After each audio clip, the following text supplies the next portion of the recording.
online as well. So really excited. Apologies. I even cleaned the house. Apologies. We had a little, it was a Zoom session, but in my calendar, it was Teams. And if there's one thing I've learned, when it says Teams, run a mile. I concur. Look, I'm so excited to have you here, Jason. We're all excited because otherwise I was going to have to keep making stuff up and playing softly Guns N' Roses in the background. So,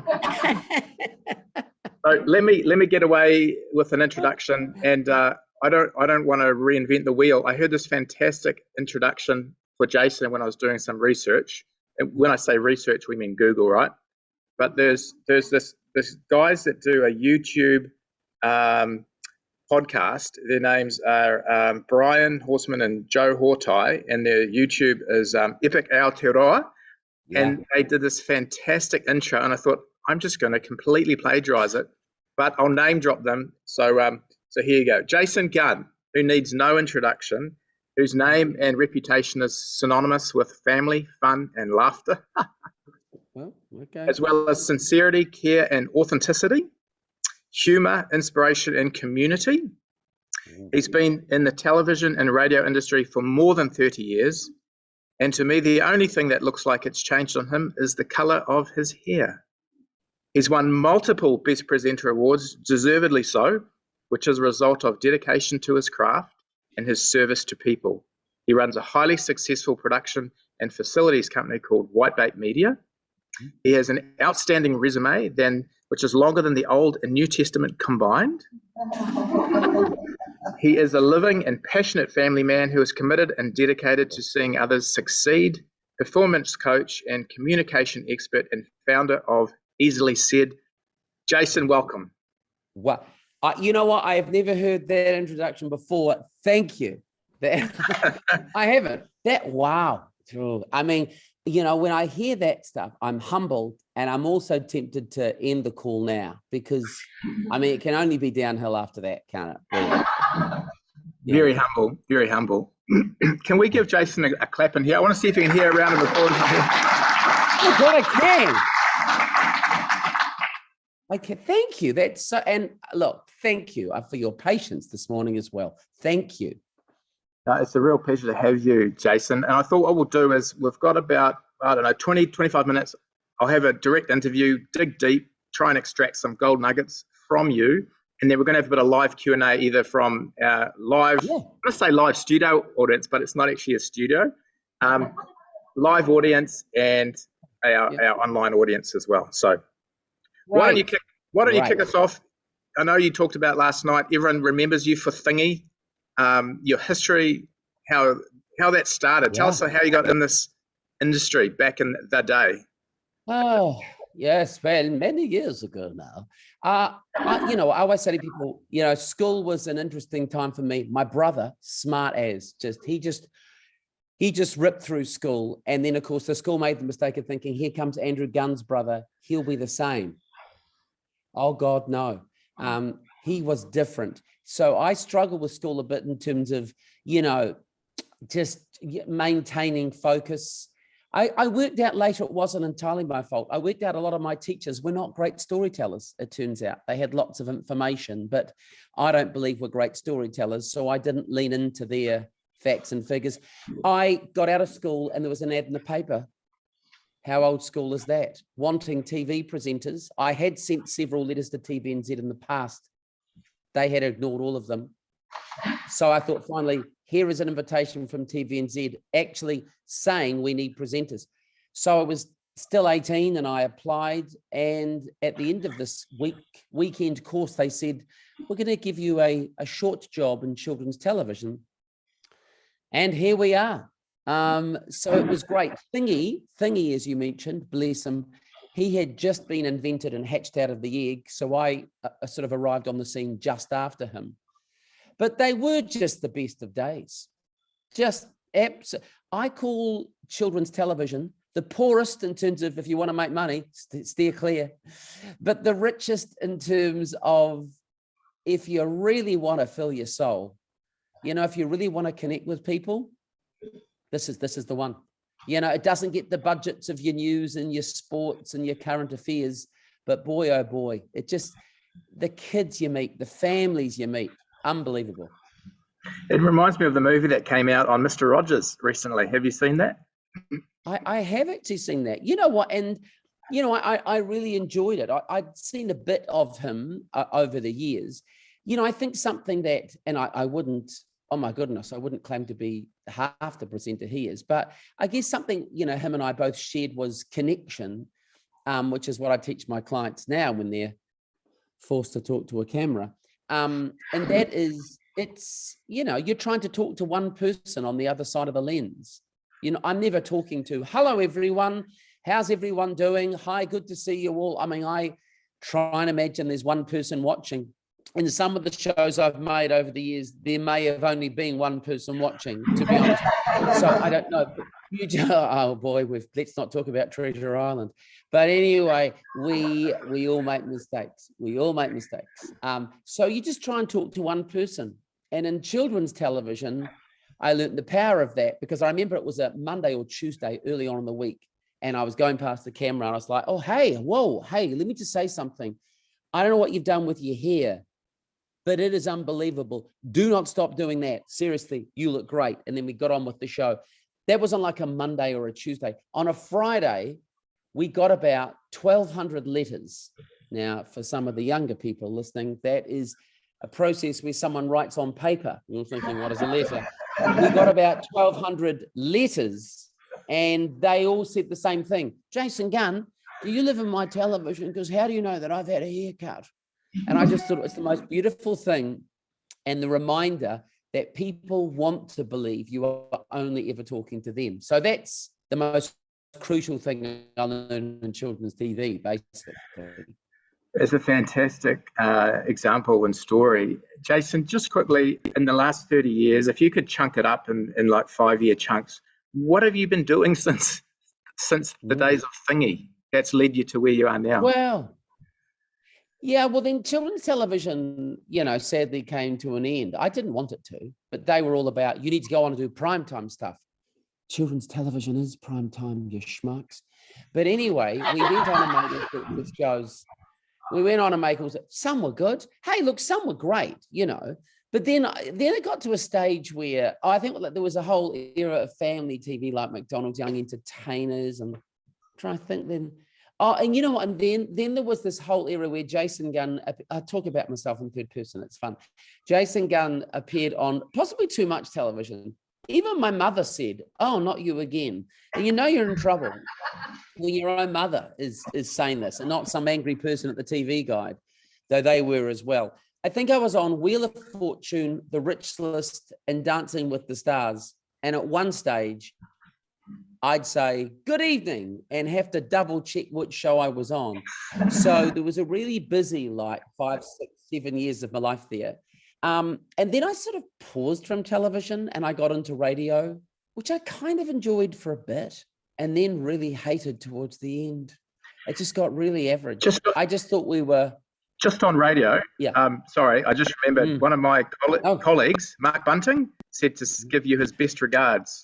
Oh, clever man. Great broadcaster, great storyteller. You see, I did meet some wonderful people like Mark, but sadly towards the end of where I was working with, it got remarkably average. And I just thought we were too overpaid to be making shite, to be perfectly honest. It didn't align with my values. Oh, plus, time out. Because of that, I had a heart attack. So that sort of threw everything up in the air. And it's one of those moments in your life, right, where you go, right, let's just remember what's important. P.S. It's not this job you're in, Jason. So I got out. Best thing I ever did. Spent more time with my kids. Started my own business, easily said, teaching people how to communicate. Never been happier. Never been happier. I was listening to that podcast, Jason, when you had your heart attack, and I understood the gym still charged you for the protein shake. Unbelievable. Unbelievable. I'm at the gym and I'm showing, you know, I don't know, 99 of the 100 signs that you're having a heart attack. And they're like, oh, JC, mate, you've overdone it. mate. I went, I'm not sure. I just feel very, it's for those, if you're a man listening now, particularly because men are not good at getting to the doctors, it's multiple signs, chest, back, nauseous, lots of signs that anyone would recognize apart from the people at my gym. So they said, mate, we'll give you a protein shake, mate. You've overdone it. So I had a protein shake. Then I tried to get rid of the protein shake, obviously crawled to the bathroom. They said, you're fine. I then drove back to my office because obviously I wasn't having a heart attack. And anyway, the funny thing is I canceled my gym membership, and at the bottom of the invoice, it had $7 for protein shake. And I thought, well, that is classy, isn't it? Man nearly dies on your watch, but don't worry, we can still get $7 out of him from the protein shake. That's a great example on how not to do customer service. Totally. And also a reminder, stay away from gyms and fitness, people. It kills you. Oh, good work. Good work. Sounds like sound advice. Jason, I'd love to dig in a little bit more into, you've got a very disarming ability and gift in terms of helping people, well, I'd say public speak, but you also say find their voice. And I guess I'd start off with, what are some of the, if you had to say the top 3 things that people do when public speaking, the biggest flaws or trends that you see that are always your go-tos for correction? First, let me do this. Second, let me do this. Yeah. Well, I mean, one of the things first is I'd say a lot of people think it's about them when of course it's not. You know, the star of the show is not you, wherever you are on a Zoom, on stage, in a meeting, present, wherever you are, it's not about you. You've got to make them, you know, the star of the show. You are simply, for want of a better term, a guide, right? You've got a bit of a roadmap and you've got an idea and you're going to guide people through it. So I think that's the first thing, is it's not about you. Understand, you know, it's nice to talk about yourself, and it isn't it just, but it's all about them. So before you start telling people what you offer, you know, you've got to find out what is it that these people need and how can I actually help? You know, that's the key thing. The second thing is people love facts and figures, and I find facts and figures really boring. So, you know, it's like we don't lean in and speak from the heart enough. There's a great phrase. No, I love this. I love this phrase. No one cares how much you know until they know how much you care. Love it. I just love that phrase. It's like, show me how much you care, and then I will actually, you know, it's like, I'll actually care then. It's like, wow, okay, cool. That makes sense. So don't be afraid to be vulnerable. Don't be afraid to show people your emotion and how much it cares. And the other thing I have to remind people is, no matter how good or bad it went, your school speech, and for a lot of people, it's a dark place they don't like to visit. That was a long time ago, and it's time to move on from then. You got taught so many bad things in the school speech competition. Number one, it was a competition, which means you felt judged, right? So you got up there and thought, teacher's judging me. My peers are judging me. What else did you learn? That bloody Jason Gunn just got up and he was quite funny, so obviously I have to be funny. No, you don't. What else did we learn? And I'm going to say this, and I'm not sure this, and Amanda, who's listening right now, if there is, I apologize. But when I was at school, it was always bloody Amanda, different Amandas too. And they would get up with their speeches and they'd have their little notes, and they would have glued the notes to the back of the Weet-Bix packet the night before, you know, to do their school speech. And a good speech for Amanda and the teacher was that they would never look at their notes. Hi, I'm here to talk about school uniforms and should they be appropriate? Should they be compulsory? Firstly, I will talk. Oh, shut up, Amanda. No one cares. You know, a speech is not having notes that you learn off by heart that you never look at. It's like, throw the notes away. Don't read. It's not a reading. You know, you can have bullet points, but I want you to look at me and I want you to connect with me and I want you to speak from the heart. Because when I can see that you feel something, I might feel something as well. That's kind of 3 things. That's gold. There's a lot in there. Thank you so much. I want to come back to your acronym on heart, But I want to just Yes. take a sidestep, if you would, do a little dance with me. I know you're good at that. Yes. What or who do you rate as good public speakers and presenters? Who does Jason Gunn rate, and why? Oh, that's good. Different horses, different courses, and it depends where you are and what you're talking about. So some people obviously are very good on camera situations like this, and then you've got people in person, and some people are good both. You know, about 3 years ago, I've always found this man fascinating. I went to Perth because I wanted to witness this person in person. And Tony Robbins, who's, Tony Robbins, he's the big, tall American guy, about 8 foot, and he talks like this, and everything is really passionate. I thought, really? I mean, I need to see this person. Make your move. Yeah, make your move. Take action. Take action. It's like, oh God, Tony, you frightened me. But I went to see this guy, unbelievable. And I really took the pen and paper. Other people there were there to bet their lives. I'd given up on that. I was there to note how he spoke. Unbelievable. And how he used just phrasing, and how he used the power of the pause, and how he got emotional, how he leant in. He was unbelievable, and I thought, wow, like, you understand how to really connect with people. And that's what it's about. I believe life is about connection. The trouble I see in sales is I've got too many people trying to sell to me before they've tried to connect with me, right? So that little time where you spend time getting to know me is just everything. And Tony Robbins was unbelievable, not cheap, but he was unbelievable. And just his ability to really just connect was the main thing. How many people in the room? Maybe 5,000 in the room. And we all just thought he was talking to me. Screw the rest of you. I'm sorry, I know you've paid good money, but Tony's only talking to me. So he was unbelievable. I totally tautoko what you're saying, and having his audio programs as well. It doesn't matter if it's audio.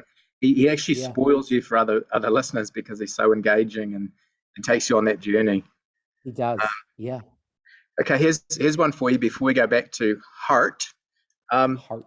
What's your most embarrassing faux pas in speaking or hosting an event? Oh, easy. Yeah, easy. Now, this is before I was married. I know to just point this out straight away.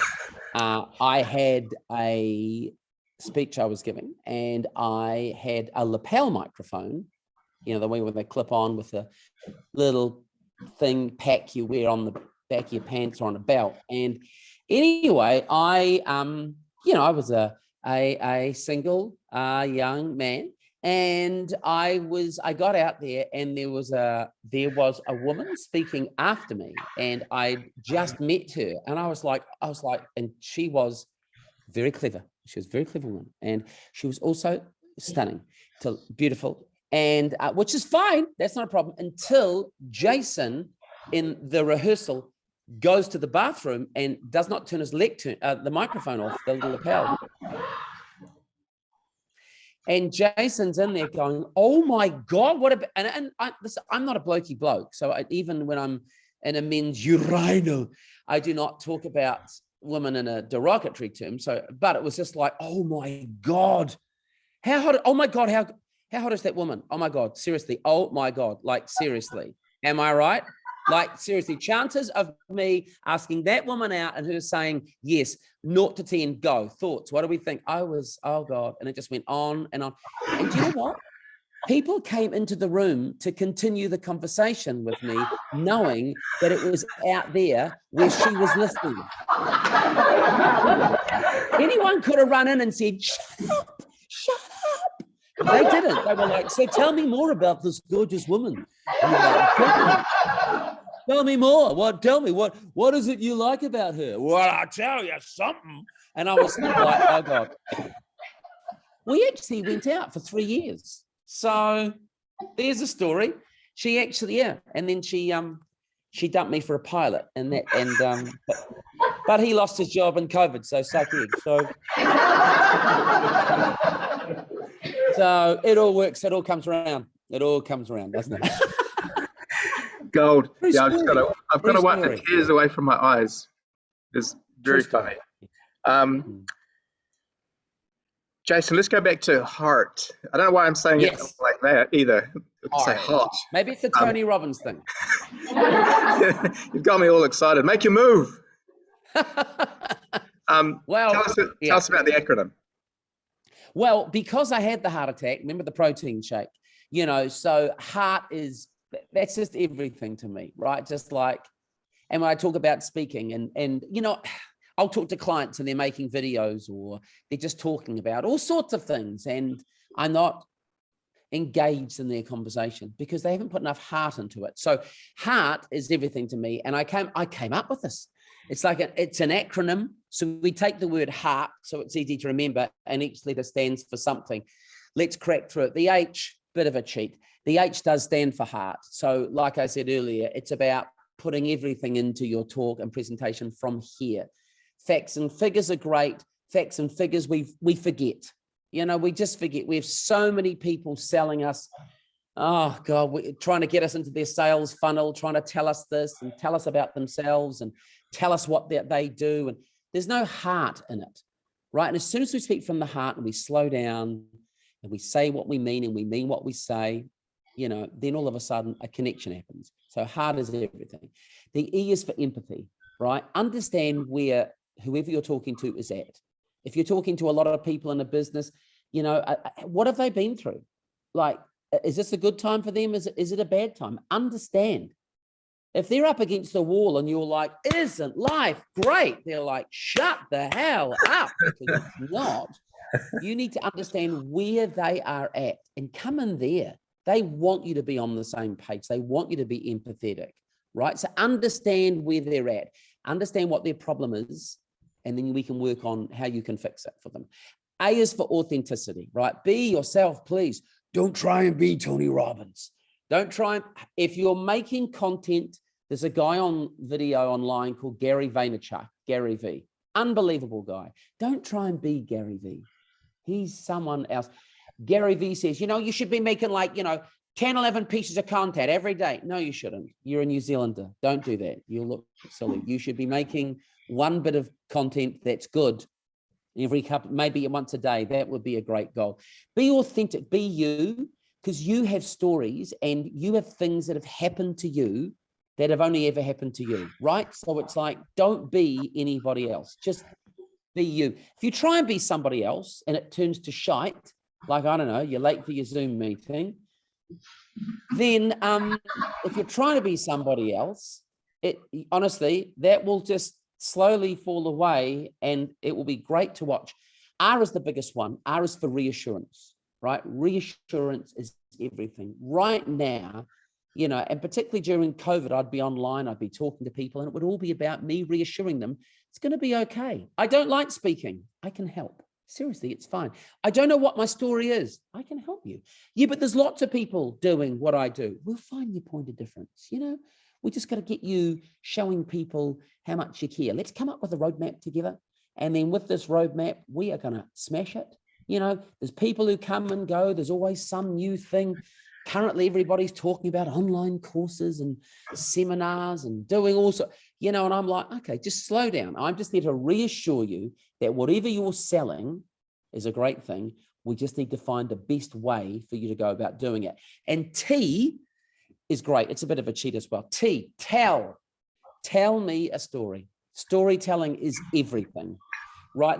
Let it be about me, you know, telling you about my heart attack and the protein shake. You know, I could say to you, I had a heart attack. And you go, cool story, Jace. A lot of us do. Or I could tell you, and I won't bore you with it now, I could tell you a story about the day I had my heart attack, lying on that bed, 4 children. You know, there's old Jace, pretty happy-go-lucky, silly bugger, thinking he's going to live forever. You know, I look after people. I love people. I think I'm a good person. Turns out that didn't mean anything.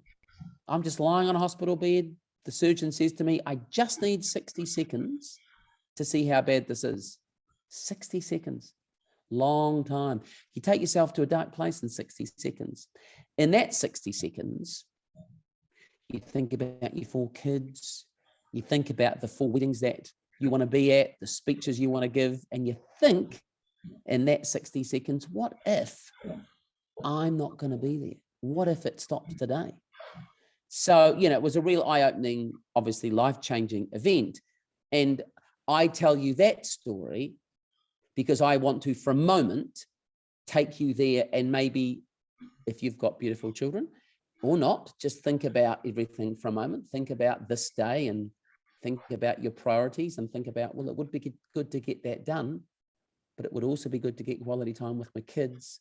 You know, so I tell you that story because I believe a story can take you somewhere. It can make you feel something better than facts and better than figures. So if you've got facts and figures and you're in a, what some people call to me, Jason, I'm in a job which has boring statistics, then it's like your job is to find a story that you can sort of wrap up all those facts and figures in and bring a story to the table. That's awesome. I'm going to go to questions really soon, Jason, but just, I guess, asking for a friend, when you've got someone that's quite rational, and is always in those facts and figures, how do they broach, say they're talking to an audience, that storytelling, or how do they find that space or connection if they're walking into an audience that they don't perhaps know that well, or how do they break the ice? You know what I always say? I always say, why do a speech? Why do a Zoom? What's the point? Just send me an email. I'm fine. I still have email, you know. It's like you can still send me that. So, but no, you don't want to send me an email. You want to have a Zoom or a team or whatever. You don't want. Why? What is the benefit in me being able to see and hear you? And I tell you what, it's not you reading. Thank you. I'm just going to go over the facts and figures for the last quarter. Now we've got a 7% jump, 7%. Shut up. No, like, just send me that. What I say to people is, can you find something in all of this stuff which makes you feel something? I spoke to a CFO yesterday who was delivering, I've been working with him, and he is a CFO who's delivering a lot of financial stats and figures. And at the end of it, I went, cool story, bro. How does that, he was talking to his shareholders and all the other investors and people and the media. And I said, how do you feel at the end of this? And he went, what do you mean? Well, how do you feel? Oh, I feel actually quite confident. Well, maybe you should start with that then. Maybe, do you feel excited about the future? Yeah. It's, to be honest, Jason, I think we're in one of the best places we've been in. Well, once again, why don't we start with that? You know, the details can be sent. You know, let me know, reassure me. If you're investing in us, let me tell you, you're welcome, because things are looking great. We've done some things that I will mention. I won't go too much into details because I'll send you that. But I'm here to take all those facts and figures and let you know, as the person in charge of all those facts and figures, what I take from it. And it's this: we are in a great place. We are in a great place. You should be reassured your money's never been safer. And he was like, yeah, well, I do actually feel that way. I went, well, you should actually tell us that. So, you know, you've just got to find something in your facts and figures that you feel something about, and then share that with me. The other thing is, if you're ever in a Zoom situation like this, don't underestimate the small talk when you get there. Maybe the small talk is, we can't hear you, Jason, or see you, or where the hell is Jason? But that's okay. That can end up being quite a light-hearted intro into a Zoom session, right? If you turn up to do a Zoom session, don't underestimate the small talk. Let it be the weather, let it be the traffic, or whatever it is, what's going on in their world. Spend a minute to talk about it, because sometimes you might find the deal is sealed in that little connection at the start of a Zoom session, which then leads on to the actual content. Tell your friend that. Gold nugget right there, eh? Beautiful. We're going to go to some questions now. Liam's going to check if we've got some online, and I'll go to the audience, and Felix is going to drop a mic around. Oh, Rob. Okay. Have you got none in the chat? There's one? None in the chat. None in the chat yet. We just got we've got one from Shrek over there. Hopefully you'll hear it on the microphone. Yeah. Otherwise, I will repeat it to you. You will. Hi, Jason. It's great to Hi. see you live. I see you. I stalk you on LinkedIn, so it's lovely to see you interactive. Thank you for speaking for me today. I wanted to know. I'm always interested to hear what people are reading. What are you reading at the moment? Oh, well, now you see what you've done there is you've opened a can of worms. Thank you. Thank you for stalking me on LinkedIn too. Bless you. What an interesting platform, a form of anger at the moment. No, it's just people that are right. Geez, oh my God. Okay. If in doubt, blame the government. Anyway, sorry, we digress. So, well, I start a lot of books. And my wife always says to me, honey, you know, why don't you just have one? And why don't you just finish, just have one? Oh, I can see you there. Look, I see you sitting there. A lot of people didn't turn up. Thanks very much. And no, I'm reading a lot of books at the moment. My favorite thing that Janine is laughing about is I have a book on speed reading, right? And it's on my pile of books and I haven't started it yet. And she finds that quite hilarious because it's like that, Jason, sums up you and reading. And I've got about, 15 self-help books. I've got a book, I think, called The World According to Star Wars, because I'm a huge Star Wars fan at the moment. I've got lots of books. Jay Shetty is, he's my current self-help go-to at the moment. So I read lots, which I wouldn't recommend because, I get confused when I open the chapter and I go, now, where did you come from? Oh, that's right. Sorry. I'm thinking of the other book. So yeah, Jay Shetty's my go-to book. Also, what's his name? I'm going to say the book is called Belonging. Is it Belonging? It's by a New Zealand author. Is it Owen Eastwood? I think that's the name. It is the most unbelievable book in terms of, it talks about, it just talks about whakapapa and just understanding where you're at in your life, let it be a business person, a sports person, and looking back at who came before you and where you came from, where you are now, and looking to where you might go. And it's unbelievable. It's just an absolute game changer. So, thanks, Jason. Can you still hear me all right? I can actually. And as I can see you as well. Look at you. Looks like one of the Wiggles. Yeah. Hey, I've got a question on the chat here. What tips has Jason got for coaching / helping the less confident or introverted to do this well? Great. Okay. So I understand, we can't all be like Jason. And that's a good thing. The whole, people often say to me, I can't speak because, I'm a bit introverted. I go, that's great. You know what? I remember coaching an All Black who is and I'm not saying you're an All Black or you're a forward. I'm not suggesting it, but I'm just saying this particular All Black was a forward, didn't speak a lot, a few grunts, but the reason I say that, when I spoke to him, he said, I just hate speaking. I went, okay, that's cool. How much do you hate speaking? He said, I really hate it. And I thought, wow, look at you. Wow, like you're a world famous All Black forward and you hate speaking. Wow. Okay, so what I said to him was, why don't you get up there and say at this event, I just want to say, I hate speaking. I absolutely hate this. Why don't you say it terrifies you? Because it does. And then what you say is, but I thought it was really important that I stood up here and said, thank you so much for the support that you give to me and the boys. It means a lot. So thank you. And then he sat down and he got a bloody standing ovation. And I'm there working my ass off all night as the MC, nothing. He said, but you know what? What he did is he leant in, right? And he just shared that he was vulnerable. So if you are an introvert, it's okay to be that. Don't try and be an extrovert. Don't try. I always say when I'm teaching people, on the scale of 1 to 10, 1 being, I'd rather not be here, I'm going to call in sick, to 10 being, I don't know, Jason, loves it. So where would you sit? And some people go, well, I'm probably just I'd be like a 2. And I go, that's great. You know what we're not going to try and do? We're not going to get you from a 2 to a 10. Why don't we just get you from a 2 to a 3? Why not a 2 to a 4? Why don't we double your value and get you to a 4? And all that will mean is not giving long speeches, because you shouldn't if you don't like it, right? You know, but just be you. Speak quietly, speak slowly, and let people know that this isn't your favorite thing, and smile and just lean into that. Just don't try and be someone that you're not. And if in doubt, like a very good friend of mine who's a real introvert, I just said, send more emails. So, yeah.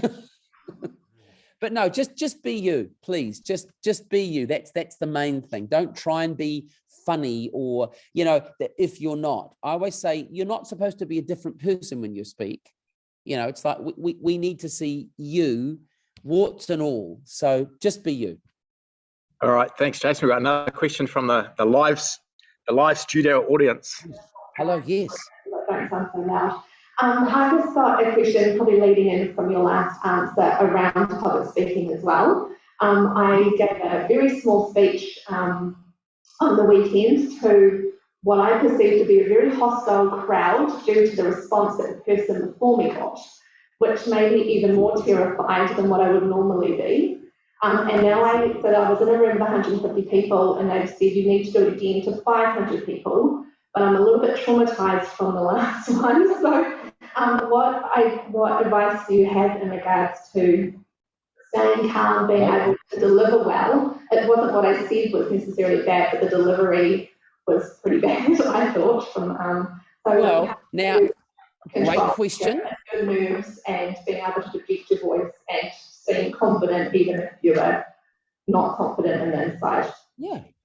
Great question. And go you with your speech, and the fact you're getting asked to come back. Outstanding. Can I ask, the person before you when they spoke, they got a hostile reaction. You didn't get a similar reaction? No, it was actually a remit for a policy, and their policy got lots of objections and didn't pass, and mine did pass, and I got very positive comments. So, but I was reacting to what she received, thinking that was going to happen to me, and then it didn't. But I didn't know that at the time. That sort of skewed my delivery. You know what? And I understand that. Do you know one thing I always am amazed at people when they go to do a speech, for example? I'm amazed that I go, hey, so what do you do to get ready? And they go, sorry? And I go, so what do you do before you speak? And they're like, well, I mean, I get out of the car and I walk there and I take out and I put nothing really. I don't do, and I go, well, in no other part of your life would you do nothing before you did something so big, right? So what I always find is I say to people, find a bubble, right? Find a bubble, go somewhere quiet beforehand. And yes, it looks like you're taking it seriously, because you should. And my question, I would say, there's 3 questions you're going to ask yourself. You're going to ask yourself, these people I'm talking to right now, and you may have talked to some people just before or the day before, but these people today right here, what do I want them to know? What do I want them to think? And what do I want them to do? Right? So what's my target? What's my desired outcome from this? Like, why am I speaking? So what do I want them to know? Okay, I have some information I want them to know, and I would like to really get this information across for these reasons. This is what I want them to know this, right? What do I want them to feel? So once they've got that information, what do I want them to feel? Like, okay, like, is it angry? No, I don't think it is that. What do I want them to feel? Like, is it motivated? Is it more knowledgeable? Is it you want them to feel like they're not alone? Do you want them to feel like there is hope? What do you want them to feel that you can help, that there is a brighter future? And what do you want them to do? What is the action you want them to take from this? You know, you want them to go and do this. And I think if you ask yourself those 3 questions and really think about the answers to those questions, you know, and you're asking this specifically for this question. I spoke last night. I went to Gisborne. It took me 12 hours from Christchurch, and I spoke for an hour, but that's okay. And I was there talking to Ryman residents at the Kiritikanawa retirement home, right? The day before, I'd spoken to 500 business people at a function. Like, they're all different, right? So I will sit down before I talk to the retirement residents and go, what do I want them to know? Okay, cool. What do I want them to feel? And what do I want them to do? I'll go, that's cool. Same questions, different answers from the day before. And sometimes you'll get to an audience and you'll read the room and you'll go, I think I might need to make some adjustments here because I sense there's a vibe in the room and I might have to make some slight adjustments, but that's okay. Trust yourself. But if you do just take yourself away to a quiet place, I always do a couple of breathing exercises, ask myself those questions, get a good eye on your outcome, and also just remind yourself. I always say to myself, just at the end of those questions and answers, I always say to myself, I close my eyes and go, I'm calm, I'm confident, and I'm in control. And I find a bit of music I want to listen to that really echoes those words. And then I just get out there and I smash it. And people think, wow, that was awesome. I go, yeah, that was 20 minutes in the toilets with my noise cancelling headphones. That's what that does. So find some time to yourself and really, ask yourself those questions. Fantastic. I think that brings us to a close of questions, Jason. That is absolute gold. Thank you so much for that. I want to connect with you, but I'm looking in sideways talking to you, but I hope you feel my vibe. I'm connecting heart to heart. Yeah, there we go. Yeah, I see it. I see what I could. Yeah, I see it. I do see it. Yeah, I feel it. I feel that you're like coming in from here, but I see it. Yeah. Yeah, cool. We'll just use the force, Obi-Wan. We have. Don't get me started on that because, huge Star Wars fan. Huge. Jason, you've been a real treasure this morning. You've given us so much to think about. Thank you. How can, if people today, either individually or corporately, want to plug into the great resources that you have, your coaching, your mentoring, what's the best way we can do that?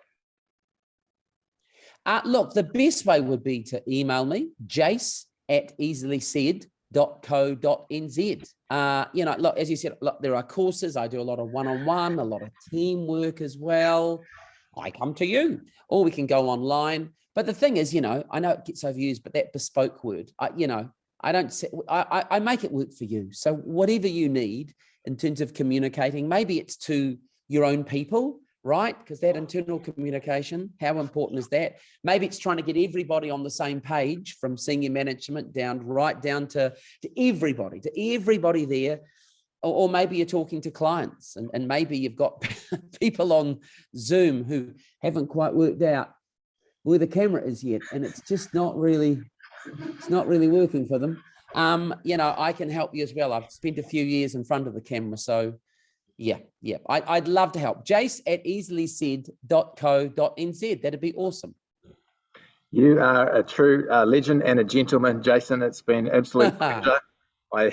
I am going to